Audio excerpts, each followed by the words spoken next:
Can you see all this shininess? Can you see it looks like oil? Can you see this all over my front brake? Can you see all this up here? Yeah, that is oil. But in Hollywood film style, I can say, don't worry, it's not my oil, or Divi's. Basically, I keep my bike in a locked garage, and I have to push it past a few cars down an alleyway to get it out. And it's a bit of a pain in the arse, but you know, whatever. I get to keep it inside. I'd much rather that than have to push it out backwards every day.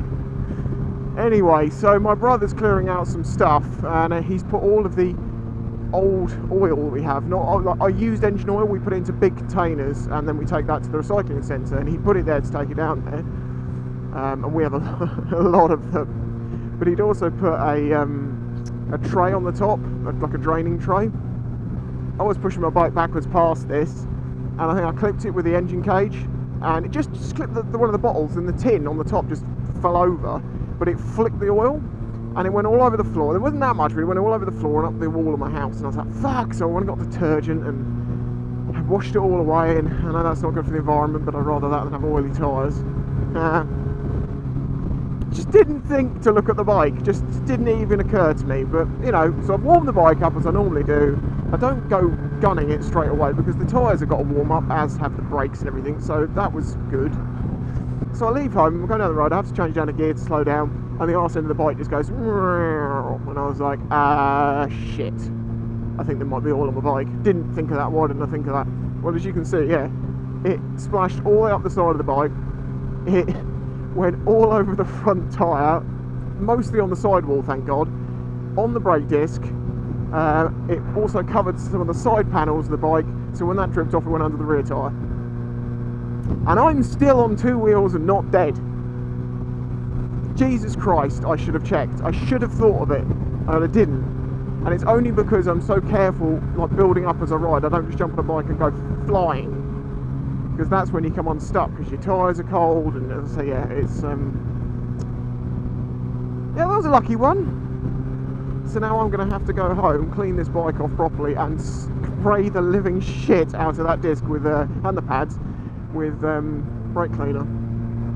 I know people will say that brake pad is now contaminated with oil. It will not work. Well, yeah, I know, but it's one of 4. It should be right. I'll keep an eye on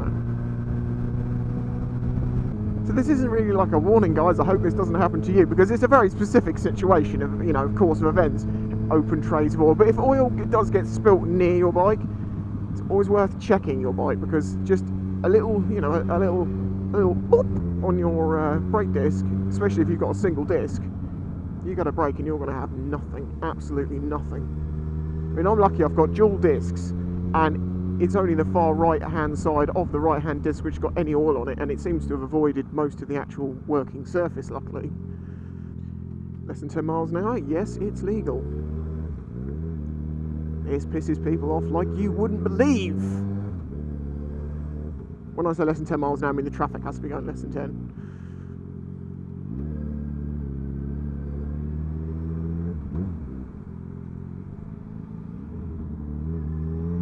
Awesome person, thank you so much. So yeah, so I got to the petrol station, realised what had happened, and wiped as much of the oil off as I could. And then on the way leaving the petrol station, I was basically having to ride the front brakes a little bit, just enough to heat the disc up to try and burn off that oil. And it's worked, the brakes have come back. I was offered a Honda track day recently, and I've had to actually turn it down because the distance that it is away from me is going to be, you know, it's a lot of fuel money. And also, unfortunately, the bike would be a 600RR, and I don't fit on the 600RR, I just don't. And it will feel horrible to try and ride the thing fast. People offering track days, man, that was so cool of you, thank you very much. But I wish someone had offered me in a situation where I can actually do it. Also, the date is not far away, and yeah, it's going to be raining, so 3 and a bit hours riding in the rain to then go on a wet track day to then ride back 3 and a bit hours. Hey, it would probably improve my wet riding skills, but no, it's the sensible decision is to not do that one, sadly. It is something I want to do one day, and I do realise the appeal to doing it, and the big step in skills that you can take from single day. But I don't really want to learn to ride much faster. I already worry about my licence at times. In fact, I might get my full 12 points soon. As in, like, available points, because I might have to have my licence for 2 years. Maybe that's already happened. Would they let me know? Probably not. I'll have to see what the date was. What is it now? We're in May.